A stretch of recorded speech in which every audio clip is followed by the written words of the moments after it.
and for the invitation. It's my pleasure to talk to you all. You are my people, my sources. So I appreciate the chance to be on the side where I'm talking and you're listening. So it's interesting. As I mentioned to Umesh a little while ago, I will talk for about 45 minutes and then I'll leave it open to questions. But if you want to interrupt and ask me questions while I'm talking, feel free to do that. I won't be thrown off course or, it's totally fine with me. So I will try to now share my screen. I'm not the most technically savvy, so I apologize in advance for all the technical glitches you will probably experience.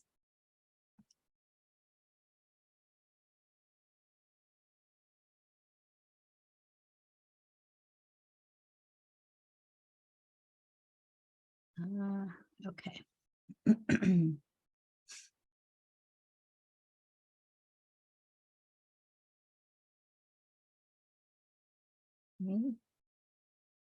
Do you see that? Yes, we see it clearly now. You're going into, yeah, perfect. This is the right mode. Go ahead. Okay, great. So I'm going to talk a little bit about the new era of pandemics, which I think we were all sort of expecting at some point, and at least I was, because I have spent my career writing about infectious diseases. I also spent several years at Spectrum, but infectious diseases has always been my first love. So this is from 2003 when I covered the first SARS epidemic. And I found this article recently, and I just found it sort of funny with Dr. Fauci here saying, we will do in this country whatever is necessary to contain the spread of the epidemic. Those feel like lovely, happy, optimistic old times when we thought people would do what was needed. And then this really is the one that I thought would be the big one, bird flu. So I wrote about bird flu, and this is from a blog post I wrote for Nature, which is where I worked for several years. And when I was in China, I was really just taken aback by how almost openly people were flouting the rules that China had supposedly put in place about poultry. You just needed to ask the right question, and out would come the chickens that they weren't supposed to actually be selling. And the way that they were handling the chickens was actually, as Dr. Mark Lipsitch told me in the rest of this blog post that I wrote about, they were actually, the way that they were handling the chickens was basically guaranteed to disperse the virus as widely as possible. So I saw this and it really, really freaked me out. I thought, okay, that's the one that's going to hit us. And then I, continued to write about other pandemics, which we shouldn't really forget about, like HIV. So this is a story I wrote for the Times before I was on staff about the second person ever cured of HIV. And I wrote, other things for them about HIV, TB, diseases that we don't necessarily think about every day, but we probably should be. And then, of course, COVID hit. And so when COVID hit, I was a freelancer for the Times. I'd been writing for them for about 2 to 3 years, mostly about infectious diseases. And when it started, they asked me if I could be a part of their sort of COVID coverage. And so I said, okay. And I started working on that. And very quickly, it sort of blossomed into me writing for them all the time. And then in April, they said, can you just join us full time? And I will freely admit it wasn't a really easy decision because the Times does not pay as much as you would think they would. And my husband lost his job at the time because it was March 2020 and he's a squash pro. And of course, nobody was playing an indoor sport with a lot of huffing and puffing. So I did have to do some thinking, but in the end, the opportunity to cover pandemics for the biggest paper in the world was too much to pass up. So that's where I ended up. And I want to talk to you a little bit about the lessons that I learned during this pandemic that hopefully you will also benefit from because, as I said, you are the people on the other side of this. So move faster, communicate uncertainty, tell the truth, trust the public, know your role. I'll talk about each of them separately. I see a couple of things in the chat. I don't know if I should look at those or not. Okay, I'll just ignore them. Don't worry about it. Yeah, just keep going. They're not questions. So move faster. I think this one is relatively obvious, but it took us forever to actually realize that this was something to be taken seriously. And when I say us, I don't mean just the US, it's also the WHO didn't really say that it was a pandemic until March. This is January 23rd. They were saying it's not a global emergency, even though by January 25th, it was quite clear already in China and elsewhere that the virus was spreading in the absence of symptoms, that it was really something to be worried about. And of course, there are reasons the WHO takes its time to make this declaration, but I think even with all those trade considerations, it took them too long. And you saw some of that that sort of hesitation that they had and the impact that it had reflected in how they dealt with monkeypox this time around. They were a lot more proactive. They moved ahead a bit faster this time. And I think that was partly because they realized they had been too slow. And this, for me, was a very big part of what went faster and what needed to go faster. I write about papers, obviously, all the time. And before the pandemic, I had a rule that I would never write about preprints because they hadn't been through peer review. But when the pandemic came around, obviously, that is not an option anymore. And in the biological sciences, as you know, people have been more traditionally reluctant to publish in preprint servers.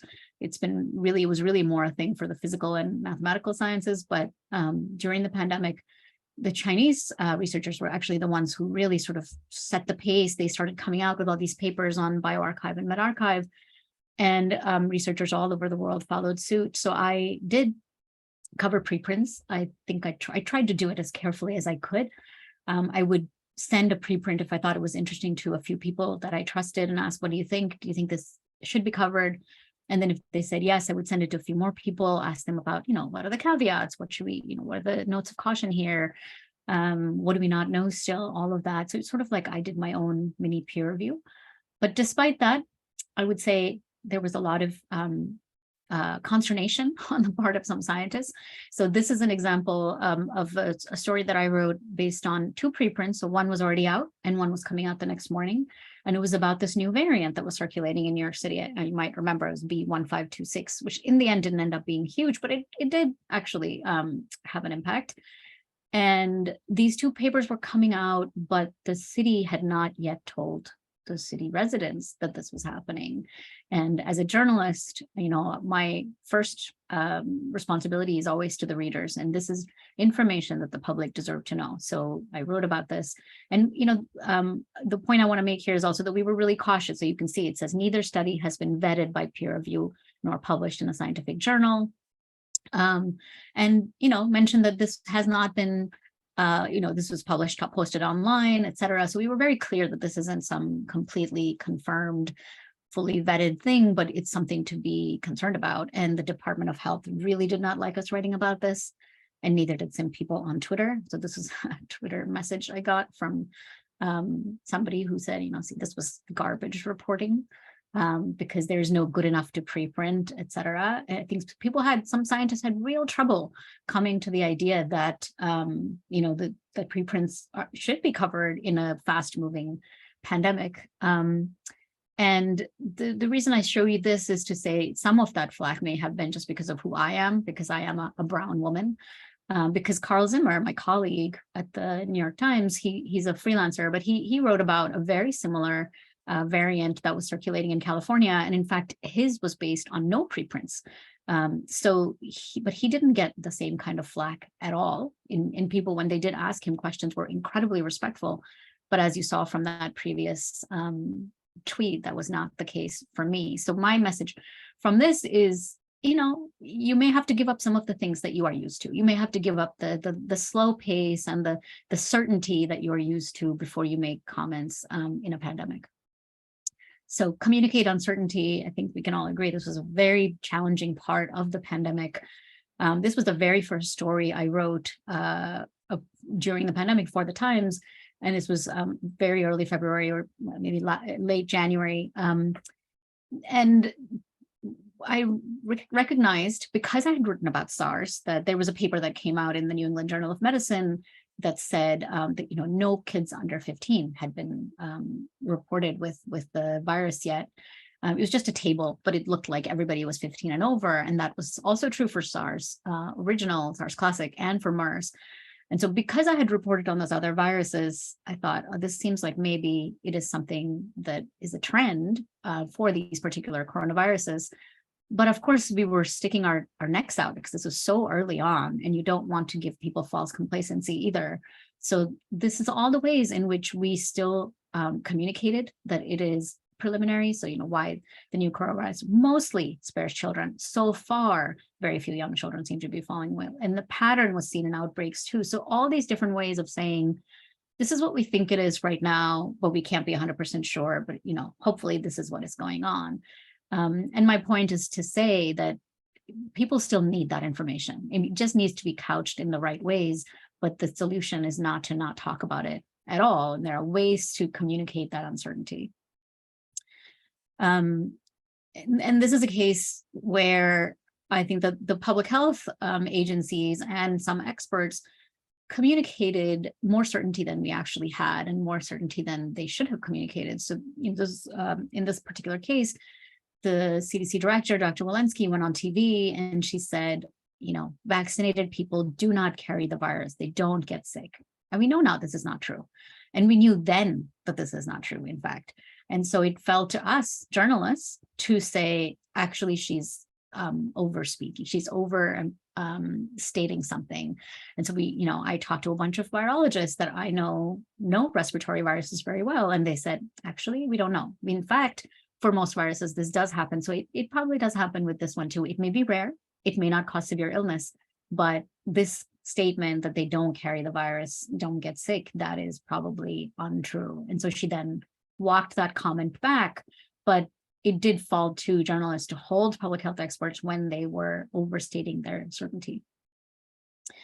And I wanted to make the point about, the fact that she should have known, because this is a story that I wrote in December 8, 2020, even before the vaccines were really out, and about to say, here's why they'll still need to wear a mask, because they may not be able to prevent you from getting infected. So tell the truth. And I think that tendency that experts and public health agencies had to overstate things came from this worry about scaring people. But, at the Times, we have this tagline that the truth has power, and we enhance society by directing attention to what matters without favor. And that means you tell the truth, even if it is not necessarily what people want to hear. It's not necessarily what the people in power want you to hear, but it's important for people to know the truth. Early example of this is a story that I was working on for most of March. It was very clear from research that was coming out of Hong Kong and China, and people I had talked to for things like bird flu, people who know this area very well and who had worked on those in Asia, and they were already publishing reports about how the virus was spreading in the absence of symptoms. But we were not talking about that here in the States. We were not really talking about it, and our guidance was still, you don't need to wear masks. And so this was a story I had been working on for a few weeks, and then Dr. Redford gave an interview on NPR and said that the agency was going to recommend masks. And so we had to rush this story out, even though, it was basically fully reported at that point. But this was really the first story that we wrote saying, actually, people can be very contagious even without symptoms. And I know from how widely read this piece was that it was news to most people. We were really being told until that point that it doesn't happen. So this was another case where we were ahead of what the public health agencies were willing to say openly. And even after that information was out, the agencies were really very, very cautious about how they communicated things. So this is in fact, I think in June, the W.H.O scientists said transmission of the coronavirus by people without symptoms is very rare. Certainly by June, we knew that this is not true.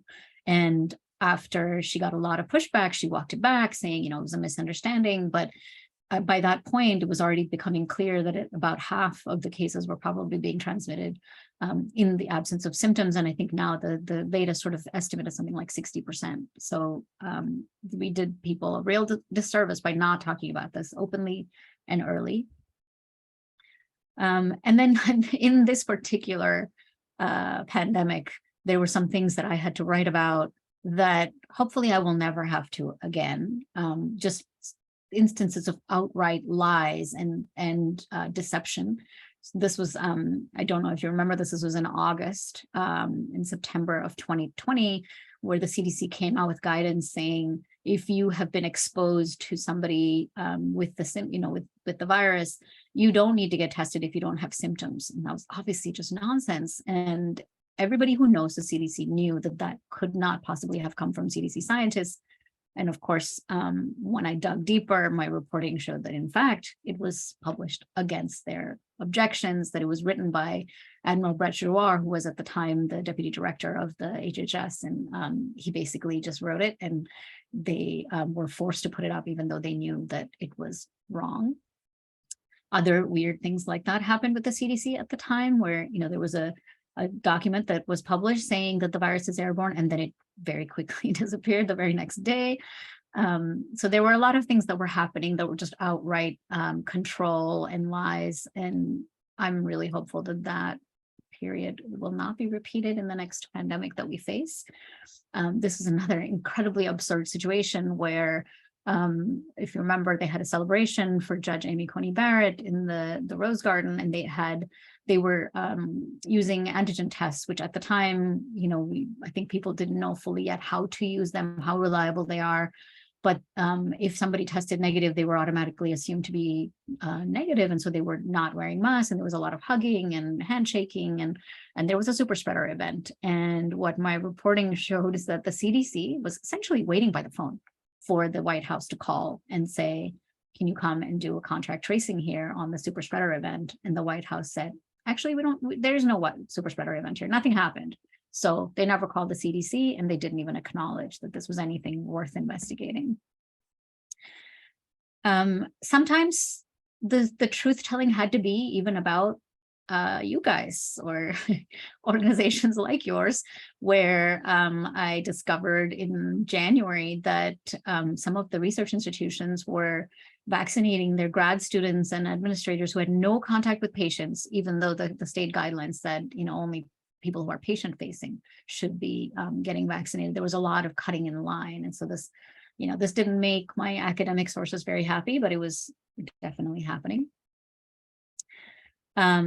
And to me, this is probably one of the most egregious instances where the government did not tell the truth.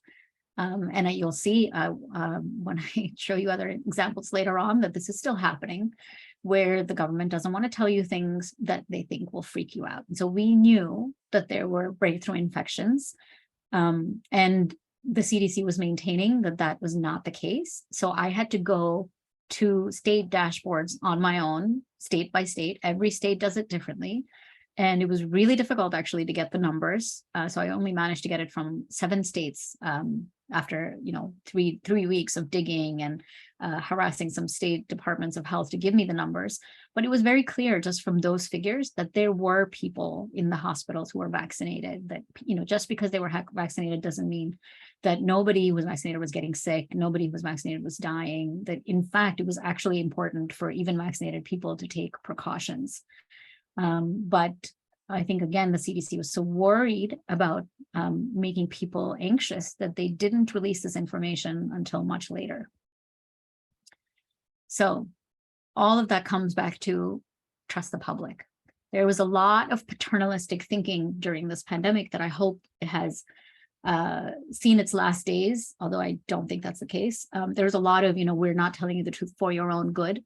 You can't handle the information. You don't understand the information. You're too dumb to understand the information. You don't have the education to understand it.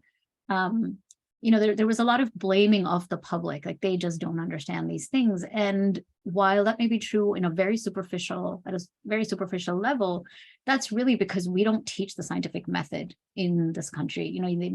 People may learn about climate change or evolution or very specific scientific concepts, but the idea that there is a scientific hypothesis and then you test it, you do experiments, you collect data, and you revise your hypothesis, and the things evolve, that is not a concept that has been really talked about in public. And so to expect people to drop them in the middle of a pandemic and drop all this information on them and expect that suddenly they're going to understand all the subtlety is unfair. And it is unfair also to extrapolate that to mean that they're just too stupid. There is always a way to explain things to people. It's just a matter of how you do it. And I'm sure as doctors, you can understand that in particular, because patients are always capable of understanding information. It's just a matter of how you present it. So this is my sort of evidence for why I think people are actually capable of understanding very complicated things. I wrote some incredibly complicated stories during the pandemic. This one was about the cytokine storm. This was about the cycle threshold value of a PCR test. I mean, who would have thought before the pandemic that the New York Times could run a story about the CT value of a PCR test and it would be read by millions of people? And this was about why you shouldn't worry about antibodies waning. So my point is just that I wrote about very complicated things. We tried to make it as easy to understand as possible. And people were desperate, were hungry for this information. I have never seen this kind of appetite for science and for knowledge that people had during this pandemic. And I think a big part of that was because they were not getting it from the authorities. And in retrospect, and even during that time, what seemed really clear is that one thing that really needs to change in the way that public health is communicated is how to say, this is all we know right now, that this is information is going to change, to actually indicate exactly how much uncertainty there is, and to not communicate more certainty than you have, to say, this is our best advice for now, but we still don't know XYZ, and it may change. I wanted to give you one quick example of how this has real life implications for people when public health agencies drag their feet and there is so much worry about panicking people that they don't actually tell the truth. So this is a case, this was a story I wrote while I was reporting the story about the virus being airborne. So there were 239 experts who were putting together this paper, this call for action to the WHO, saying, asking the WHO to acknowledge that the virus is airborne. So this paper was coming out in July, but I had been working on the story since April, based almost entirely on anonymous sources, because I don't know if you know how the WHO works, but if you're in the public health world, in the global health world, if you cross the WHO, you will never work again, or so they say. So everyone was really nervous about talking, but based on sort of people who are willing to talk, but just not be quoted, based on internal emails and recordings of phone calls, the picture that emerged about why the WHO was so unwilling to say that the virus is airborne is that there were a couple of people on their infection prevention control committee who believed that hand hygiene was more important. They thought that if you tell people to both wash their hands and wear a mask, that they won't be able to do both. And so they needed to make a choice, and they decided to go with hand washing. There were a lot of people on that committee that knew otherwise, but they were just shouted down.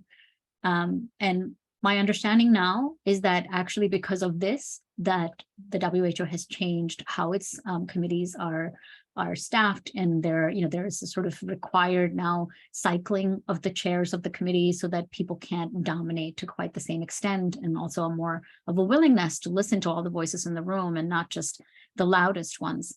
But this, as you know, the WHO gives advice to pretty much all the countries in the world that are not as rich as the US and don't have their own CDCs. And so for the WHO to not acknowledge that the virus was airborne until July meant that there were a lot of countries where the right precautions were not being taken and people were not wearing masks. This story came out on the 4th of July, which was a Saturday, and I was convinced that nobody would read it because it was July 4th. But in fact, because again, people were so desperate to know what the truth was, it was actually widely read. And then the Reuters and other news organizations sort of asked the WHO, so, what are you going to do about the story from the Times? And they said, well, we were actually already reviewing this. We're going to review this, and we're going to look at all the data. And then this was on July 7th, so it was the Tuesday. And then by Thursday, they said, okay, yes, we acknowledge that the virus is airborne. And it should not take a newspaper to force the world's largest public health agency to say what the truth is about a virus that is spreading all over the world.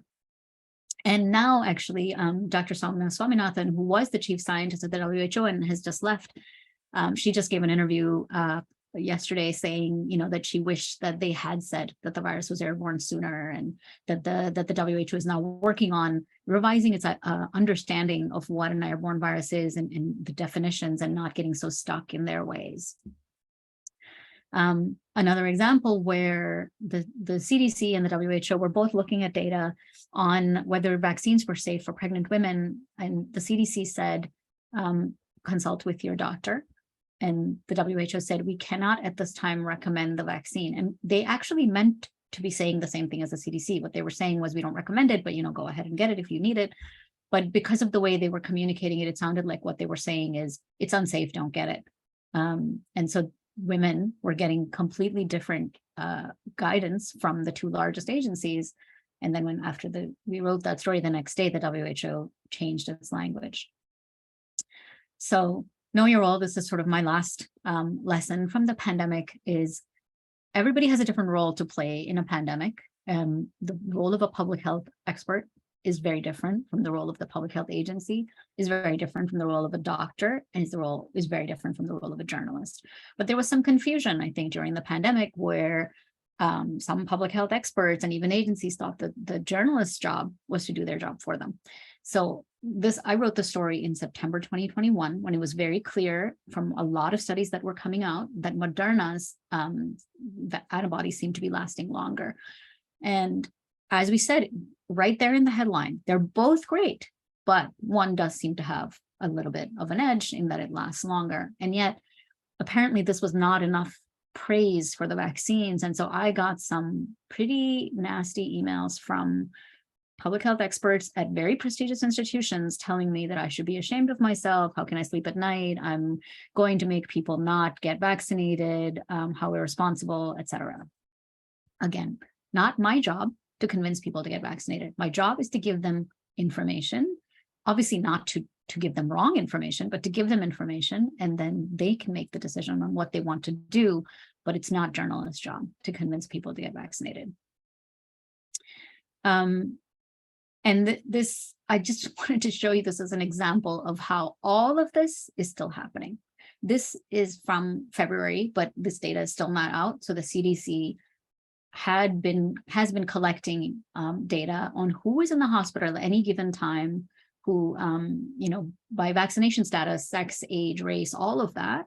And they have not released any of that. And they didn't release it even to their own advisors. In fact, their own advisors didn't even know this data existed. So the CDC and the FDA scientific advisors were having to weigh whether people should get boosters based on data from Israel, while we actually had this data in this country, but the CDC was just not releasing it. And what I heard through my reporting is that they were not releasing it because they were afraid that anti-vaxxers might misuse that information. And when I asked them directly, they actually acknowledged it and said, yes, we're not releasing it because it could be misused. But to not even give it to their own advisors and to have to rely on information from Israel to make national decisions, which, are not going to be quite as accurate when you're relying on a country that has 9 million people as opposed to 330. It just didn't make any sense, but they really still stand by it because they are so worried about it being misused that they think nobody should have the information. And the experts that I talked to for the story were just so outraged because, as I said earlier, there has to be a way to communicate this information. And you can't just not give people information because you're so worried they might do something wrong with it. And so I feel like this is still happening where journalists are having to tell the truth when the government is not. So you keep hearing, oh, the boosters are fantastic. Everybody should get them. They're great. Pfizer and Moderna send out these press releases.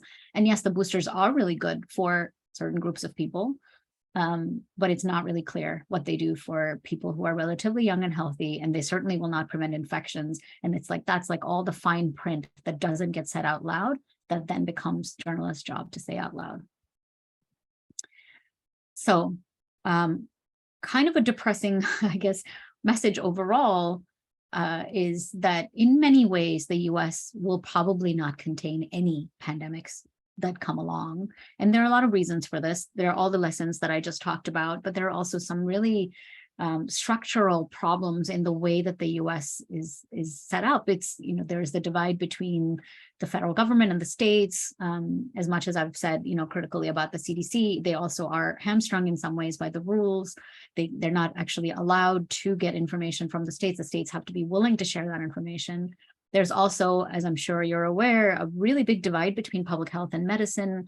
It's like two separate communities that don't actually talk, don't fully understand each other, and public health agencies make rules and decisions, like, for example, the tecovirimat for monkeypox, that make doctors' lives really difficult and actually don't seem to understand how medicine is practiced in this country. And there are some other problems like the lack of, data systems, just many things that make it structurally difficult for the states to respond well to a pandemic. But, and so, we saw some of that play out during monkeypox. Again, there was the same testing issues that we saw with COVID. There was the confusion about the drug and how difficult they made it because they didn't seem to understand how doctors actually prescribe things. And there was the same sort of overstating of, oh, we're over this. This is all fine now. Everything's great. Everything's under control, even when it wasn't fully. But I don't want to be completely only negative and say awful things. So I wanted to leave you with a more slightly positive response too, which is, this was a story that one of my colleagues wrote about how everything in monkeypox seemed to be repeating the problems with COVID, which I think was very true to a certain extent. And this was about the racial disparities, which are still somewhat, they're still persisting, where Black and Hispanic men were most at risk from the disease, and yet they were among the least vaccinated. But one thing I think that did happen is that the US seemed to have learned at least that lesson. So those things were happening for a while, but then at some point, I think in particular because people like Dimitri Daskalakis, who is the deputy monkeypox czar and has a lot of experience with infectious disease control and with HIV in New York City, they came up with some very smart programs. So in this case, for example, they went to the places where those men are, rather than waiting for them to come get vaccinated. So they went to Black Pride events, they went to events where Black gay men might be, and gave them the vaccine there. So met the people where they were. So that's my slightly optimistic, and maybe we are learning some lessons that won't be repeated in the next pandemic. So I'll stop there, and you can ask, feel free to ask any questions you like. And stop the share. Thank you for a wonderful presentation. I mean, I think openness is critical to trust. And without that, and that's my concern now, this debacle, I'm wondering what you think that the politics and social media played a role in the beginning of the pandemic, and how we might be able to prevent that in the future, because that's a huge problem. And there's no question that people want certainty. And certainty is just not part of anything we have very little understanding of until research becomes clearer. So I'm also wondering whether the concern for mass hysteria was really holding back the information that should have been given out. I mean, I think you're absolutely right that I'll address the second one first. The concern for mass hysteria was absolutely what was holding back the information. We know, for example, that when Nancy Messonnier came and said on February 25th that Americans should prepare for their lives to be disrupted, she was yelled at by the White House and taken out of the response, and never heard from again, essentially. And I know from talking to the people that I talked to within the CDC that they were all horrified, because they thought her message was exactly what it should have been, which is, okay, you may not want to hear this, but you should hear this, which is your life is going to be disrupted. But I think the desire to stop panic outweighed everything else to a sort of harmful degree. And while I know everybody likes to blame the Trump administration, I think that is still going on, which is why I wanted to show that piece from February 2022 about the CDC still doing this, because they're worried about what will happen with the information. I don't think that's specific. Obviously, it was more egregious with the Trump administration, but I don't think it's only specific to them. I think that's still the case. In terms of what could have been done differently at the beginning, I mean, I think when there is misinformation, when there is lack of information, when there's a sense that you're being lied to, when there's a sense that things are being hidden from you, it really breeds mistrust. And that is a great opening for misinformation to come in. People can come in and say, I will tell you the truth. This is what's really going on and what they don't want you to know. So it really backfires when you don't trust the public. And there was also, I think, kind of a shocking lack of anticipation of the anti-vax messages that would come out. Every anti-vax expert I know said, we should be ready for this. This is coming. Those messages are getting out. And yet the government really didn't start talking about any of that until after the vaccines came out in January. By then, the ship had long sailed. I mean, those messages were way out there. I remember going out to Rhode Island, I think it was December 2020, and I was talking to these people in an immigrant community who had been exposed to all these crazy messages about how the vaccine is something that the devil injects into your veins, et cetera. The vaccine injects the devil into your veins. And, that's what had gotten to them first, because the other information didn't make it. So it takes so much more work to undo the damage than to anticipate and do it. And I asked Dr. Collins, the NIH director, recently, why were you surprised by that? Why that shouldn't have come as a surprise. And he said, no, you're right. We should have anticipated that better. Oh, you're muted. Thank you so much for that, Apurva. There is one comment here by Sakshi Dua, who's the program director for our Pulmonary Disease Fellowship. And she says, brilliant presentation. Thank you for your service. Do you have any questions directly for her, Sakshi? Are there any other questions that we can direct towards Apurva? Yes, I would like to ask, did your husband find a job, I hope? Thank you. That's sweet. Yes, he did. It just took a little while before the squash courts came back. And actually, they were really impressive. Partly they knew too that he was married to me, so they were sending me all these questions, but they were really good about figuring out airborne protections, air exchange rates and all kinds of things. They have carbon dioxide monitors and testing, and they really went all out. So yeah, he's working at a club in Midtown and everything is back to normal. That's so nice. Thank you. Apurva, I have a question for you. Did you ever feel personally threatened because of your reporting? I know that, there are parts of the world where honest reporting endangers a reporter's life. But not in America, no? Absolutely. I've gotten a lot of death threats, really horrific ones. Yeah. I should be hung, I should be shot, I should be, in fact, I remember we went to Italy this summer and I got off the plane and I looked at my email and there was an email from somebody who said, I'm watching you, I can't wait to peel your skin from your body. It was just really, horrifying emails and messages, lots of nasty messages on Twitter. I've actually really stopped being as active on Twitter because of it. So yeah, I think, but I've tried to kind of understand that people are scared, people are angry. There's a lot going on that really isn't about me. And also as I mentioned, I'm a brown woman. I'm an immigrant. I have a funny name. I write for the New York Times. I have basically every reason for some of these people to hate me. So yeah, I try to think about it like that. It's about that, not so much about me as a person. That's really, really brave of you. I mean, obviously, it was post facto. There's not much you could do about it. But did you have to were you assigned special security or anything like that? Yeah, so I mean, we have a very good security team and they assess the threats. So they try to see how much of this is an actual threat. And they sort of quarantine some of the email addresses, and they also pay for a service to remove my personal information from, all those sort of online sites that collect tons of information about you. So, they provide a bunch, but a lot of those guys are honestly just shooting off their mouths. They don't actually mean to do anything. Things just, idle threats. Yeah, well, it's amazing that, and we stand in solidarity with you. They're just words, but it must have been terrifying. We faced our own fears, but they were not so out of the way. I have Dr. Dangayach, who I believe wishes to ask a question as well. Thank you so much, Dr. Gidwani. Apurva, absolutely fantastic presentation. And it also highlights the vulnerabilities when we're trying to communicate in the midst of a crisis.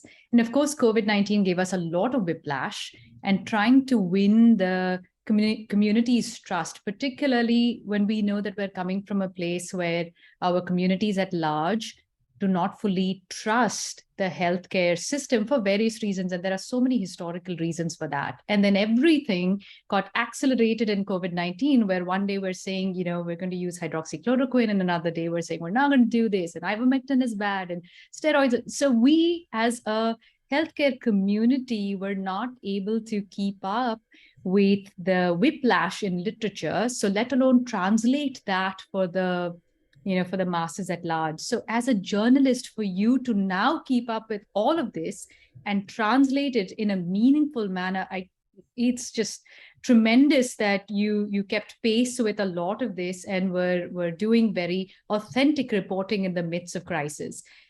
As a key takeaway for us as healthcare providers, and there was a point in your presentation where you asked this question, so what is your job, right? So for us as healthcare providers, so our job is to take care of others, is to take care of our patients, is to pursue scientific inquiry and make sure that those messages are translated and appropriately.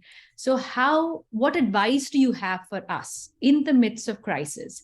How would you want the healthcare community to interface with our journalists and support them in a manner that can be that does not create more chaos and fear and mistrust and the kinds of things that you had to experience even at a personal level? I think it's completely unjustified. I know it's coming from a place of fear and anger and whatnot, but it's completely unjustified.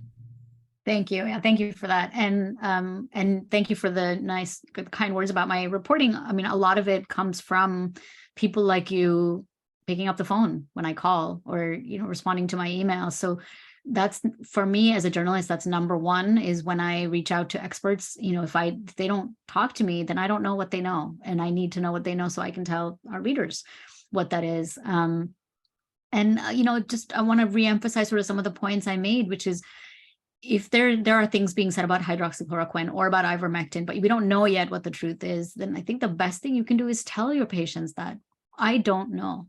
I know you want me to know, as somebody just said, you want to reassure people, but that people don't like uncertainty, but you still have to say, say it that way. Say, I know you don't like uncertainty, but unfortunately, this is where we are. And I will give you what information I know as soon as I have it. I think that sort of acknowledgement of your own vulnerability, it goes a long way. I think it's when people put themselves in the position of authority and power and pretend certainty that they don't have, that's when things really start to go wrong. I think that's where I think hopefully our public health officials understood some of that from especially what happened with the masks, for example, that they should not have made statements as definitively as they did.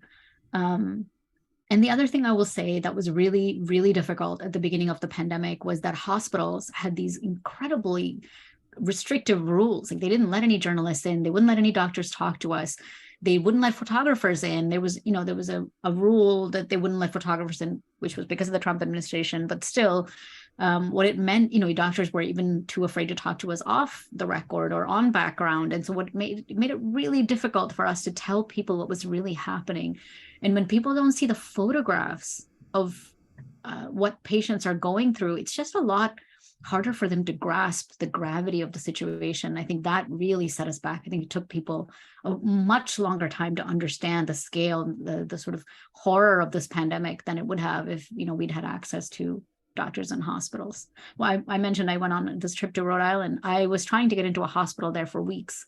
And at the end, I had to come back empty-handed because they just decided that they couldn't deal with it. The number of hoops I had to jump through to get into a hospital was just too many. Out of curiosity, based on all you've learned, how do you personally feel about masking now in public? I don't mask outdoors really ever, despite the sort of crazy report out of China in the last few days. I don't think that's much of a risk. But I do think it's important to mask for people who are at high risk, especially now because we have these masks that don't rely on other people to take precautions, that you can protect yourself with an N95 regardless of what somebody else is doing. It can be tricky, I know, to be the only person masking, but there's a lot of peer pressure and a lot of weird looks. I've certainly experienced them, but I mean, if you're at risk, I think, people just have to do what feels comfortable to them and continue to wear masks if they need it. I think it's true for the elderly if they go in any groups, especially with the winter weather coming, people aggregating inside much more. Yeah, and immunocompromised people and pregnant women. I'm actually just working on a story about how pregnant women never get mentioned in these groups, but they're at very high risk for themselves and for their babies. Right. Nobody wants to include pregnant women in their studies because they're afraid of liability. And pregnant women don't get a crack at least offering themselves as a quote guinea pig for clinical trials because of the potential risk, and more importantly in this country, suits. It's the liability, the cost of liability is so high. I mean, right now the liability insurance for doctors in New York State is promised to quote go up again. So people want to punish somebody if they don't get the result that they want, which is I think a wrongdoing should absolutely be addressed and very directly, but not everything comes out. To me, like in marriage, you can marry for better, but not for worse. You marry for health and not for sickness. So, but that's part of the contract, if you will. And with every medical intervention, the intent is for good, but not being able to predict ahead of time what that individual will respond to whatever intervention we do, it may not turn out to be what we want. And I'm sure Dr. Gawande sees all the time, especially in critical care, where time is of the essence when you make decisions and then you see what happens, and then you're devastated when things don't go the way you want them to. It's a wonderful article in the op-ed section of the New York Times this past Sunday by Daniela Lamas from Peter Brigham, how they were emotionally connected to this very young woman who had an end-stage disease, and how long they kept her going, waiting for a lung transplant that didn't happen, then couldn't happen. On then, ECMO. yeah, and then she died. It was she died in the ICU the day after she got married to a fiance. It was a very touching story, no question about that. But you sit in that chair all the time, Dr. Gawande, making these decisions and trying to help desperate situations with whatever we have. So there's no question how to live with this and how to live with the uncertainty is what makes people act in certain ways that are horrible. It's deplorable that you got any threats whatsoever, but the chest banging that's occurring. I just wanted to mention actually that there were rules preventing pregnant women from signing up for clinical trials until really, really recently. The father had to sign off on a woman signing up for a trial. So, yeah. I have another question from Dr. Patel. Drew Patel is an ID specialist. And then anyone else, just raise your hand or put a question in the chat. We have another 7 or 8 minutes. Please go ahead, Dr. Patel. Great presentation, and actually gives a very interesting view of things from the other end. My question to you was, I personally felt that earlier on, the unavailability of tests made a huge impact. You didn't mention anything in terms of your reporting around it. I was just curious. I felt South Korea, like different countries had different approaches. Obviously, China was very extreme. South Korea did a lot of testing. They came ahead. I don't know if you had any reporting on that, an opinion on that, or what happened behind the scenes, why we failed so miserably early on in testing enough. Yeah, there were a lot of problems with the testing. I think the C.D.C. kind of stumbled very early on. Actually, I didn't show it, but that was part of our Pulitzer coverage was what happened at the CDC and why the CDC stumbled, even though they were supposed to have been preparing for this their entire lives. I think there were multiple issues there. There were things that there was a contamination in the test that they didn't realize right away. The control issue is a really big one, where they wanted everything to be sent back to them. And that's the lesson that they didn't learn, because that happened again in monkeypox, where they supposedly had all these tests at the public health labs, but for a doctor to actually order a test, they had to go through all this paperwork and then go to the public health labs and then, it just took forever. So they put too many roadblocks in the way. And you're right that countries like South Korea that did testing well are the ones that got their hands around the pandemic a lot sooner. South Korea was testing just everybody and constantly. And I think that went a long way for them. In Taiwan, same thing. There was a lot of strange politics involved too, where the WHO had a test, but the CDC didn't want to take it, and they were almost too many problems to really detail all the reasons they failed on the testing front. And I as I said, I think that's still happening with monkeypox, so I'm not sure they've fully figured it out. Certainly with monkeypox, I think the issues became more sharply defined, that you can have all the best tests in the world, but if it's not easily accessible to medical practitioners, it's completely useless. I think that message came through a bit more clearly this time, because there wasn't quite as much confusion surrounding it as there was with COVID, and not as much political obfuscation either that the Trump administration was doing. So I think that point became a little clearer, and I hope next time that will be simpler. Great. I have one last question for you, Apurva. You and a few other people foresaw the dangers of emanating from that wet market or wet markets in general. What do you foresee 15 years from now? What are your insights about what's happening, what's coming up? There will be more pandemics. I think you asked me to talk about the new era of pandemics, and I think that is actually absolutely true. I think we're getting to a place where there's more and more overcrowding, people living in such close proximity to animals, climate change. There's so many factors that are pushing us towards more pandemics more frequently. I don't think they have to be from the wet markets in China. In fact, I went to this virology conference this summer, and I was talking to a bunch of virologists who were telling me that they're more worried about the Midwest in the United States, where there are a lot of people who work in farms here, or farms in South America. Essentially anywhere there are people in close proximity to animals, it's a potential for something to come up, as we've seen even in Africa, really anywhere in the world, I think. So I would say, yeah, just buckle up and get ready for us to have at least another one pandemic, possibly more, in the next 15 years. Thank you so much for spending this hour with us. We really appreciate your time, your perspective, and how things are on the other side, and how much hard work and bravery goes into doing something like that. Thank you so much. Appreciate that. Thank you for the invitation. Bye.